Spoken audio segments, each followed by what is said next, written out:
بنام خداوند بخشندہ مہربان۔ جیسا کہ میں نے عرض کیا تھا کہ ہم نے فارسی کی عبارت پڑھنی ہے اور آپ کو بتانا ہے کہ کیسے فارسی پڑھی جاتی ہے۔ اپنے سکول کے اندر پڑھتے ہیں وہ، یا اپنے گھروں میں بولتے ہیں، یا جو گفتگو کرتے ہیں کیسے بولتے ہیں، جب وہ کتاب پڑھتے ہیں تو کیسے پڑھتے ہیں۔ تو یہ جو سبق آپ دیکھ رہے ہیں، درس دوم، مسجد محلہ ما، یعنی ہمارے محلے کی مسجد، تو یہ ایک لڑکے کی داستان ہے جو اپنے محلے کی مسجد سے سکول کی تعلیم حاصل کرتا ہے، وہاں پہ ہی کمپیوٹر سیکھتا ہے، وہاں پر ہی کتاب خانہ بناتا ہے، سب کچھ۔ تو یہ اس بچے کی داستان ہے اور وہ سارا جو واقعہ ہے بیان کرتا ہے، اور وہ اسی میں ہی بیان کر رہا ہے جو میں آپ کے سامنے پڑھوں گا۔ مسجد محله ما، مردم محله ما بسیار خوشحال بودند. کار بنایی مسجد تازه تمام شده بود. مردم می‌خواستند برای اولین بار نماز را به جماعت در مسجد بخوانند. مسجد چراغانی شده بود.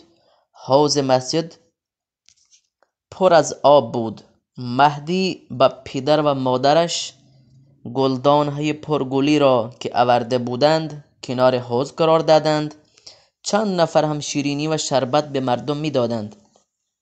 بعد از نماز امام جماعت از همه کسانی که در ساختن مسجد کمک و همکاری کرده بودند تشکر کرد و گفت مسجد خانه خداست.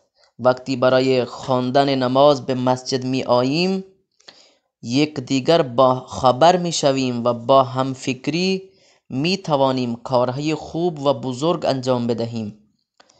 هنگامی که مهدی و پدر و مادرش از مسجد خارج می شدند، مهدی رو به مادرش کرد و گفت من با دقت به حرفهای پیش نماز گوش دادم. سخنان او جالب بود.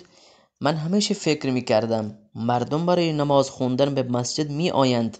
نمی دانستم که مسجد محله ما کلاس های آموزش قرآن، نقاشی، رایانه و عکاسی دارد.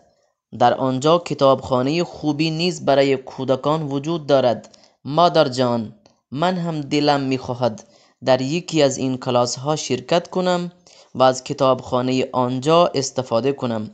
مادر و پدر لبخندی به مهدی زدند و با هم به طرف خانه رفتند. تو اس طرح وہ پڑھتے ہیں۔ یہ ایک داستان ہے ایک بچے کی جو کہ میں نے آپ کے سامنے پڑھی ہے۔